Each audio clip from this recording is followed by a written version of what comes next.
Har bir ota-ona o'zini farzandini o'zi bilgandek tarbiyalaydi va o'zi bilgandek voyaga yetkazadi. Chunki deganda bu ota-ona. Ota-onalar topilmas. Buni hammamiz bilamiz va ota-onaga qarshi hech kimning hech qanday gapi yo'q. Lekin shunday bo'ladiki, o'rtamizda juda ham ko'p ota-onalar o'zini farzandini har xil gaplar bilan qo'rqitishga harakat qilishadi. Voy, mana yerdan buji kelyapti, uxla. Yoki bo'lmasa, hozir ammang keladi. Xolasi qaravoring. Mana meni gapimni olmayapti. Tog'osi, amakisi, keling shuni atata qiling, uring yoki bo'lmasam, ana tog'ing kelyapti, yo amaking kelyapti degan har xil gaplarni gapirib, biz o'zimizni farzandimizni o'zimiz qo'rqitamiz. Nima uchun, nima sababdan? Siz ota-onasiz.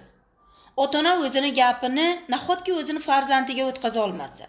Nahotki ota-ona boshqa birovni oti bilan, boshqa birovni ismi bilan, boshqa birov bilan o'z farzandini qo'rqitsa, kelajakda keyin nima bo'ladi? Kelajakda u farzand sizning gapingizni mutlaqo olmaydigan bir farzand bo'ladi, qoladi.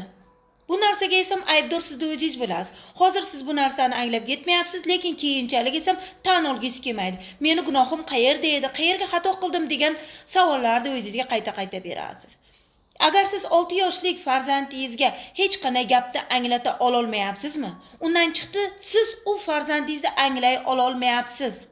Qachonki siz 6 yoshli farzandingizga hamma gapni anglata olgan paytingiz, bilingki, siz uni anglayapsiz. Siz uni ko'zlari bilan, uni aqli bilan, uni dunyoqarashi bilan bir marta dunyoga nazar soling, u nimani xohlayapti? Siz uni o'rniga bo'lib qo'ysangiz, siz nimani xohlardingiz?